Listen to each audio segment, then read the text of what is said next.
விருச்சிக ராசியில் 3 நட்சத்திர பாதங்கள் இருக்கு.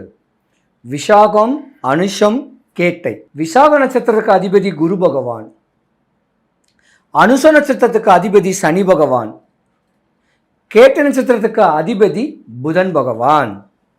அப்ப குரு, சனி பகவான், புதன் பகவான் இருந்த பலமான ஜாதகம். ஏன்னா உங்க ராசிக்கு அதிபதியே செவ்வாய். வீடு, நிலம், சொத்து, சுகம், முன்னோர் சொத்து, மூத்தோர் சொத்து, தகப்பன் வழி சொத்துகள் நிறைய இந்த ராசிக்கு வர வாய்ப்பு நிறைய இருக்கு. ஆனா இந்த விருச்சிக ராசியோடைய தன்மை பிறப்பு எப்படி இருக்குன்னா, தெய்வ கடாட்சியமானவங்க. ஆடி ஓடி அலைஞ்சி திரிஞ்செல்லாம் நீங்க சம்பாதிக்க மாட்டீங்க. இருக்கிற இடத்துல இருந்தே சம்பாதிக்கக்கூடிய ஒரு விவசாயியா கூட இருக்கலாம். சொத்து பத்து நிறைய இருக்கும் போது படிக்கணுங்கக்கூடிய ஆசைகள்லாம் இருக்காது. இப்படியாப்பட்ட தன்மை உங்க ஜாதகத்துல 25, 27 வயசு வரைக்கும் தகப்பன் தாயோடைய அனுகிரகத்திலே நீங்க வாழ்ந்து வாழ்க்கையை ஓட்டிக்கிட்டு இருப்பீங்க.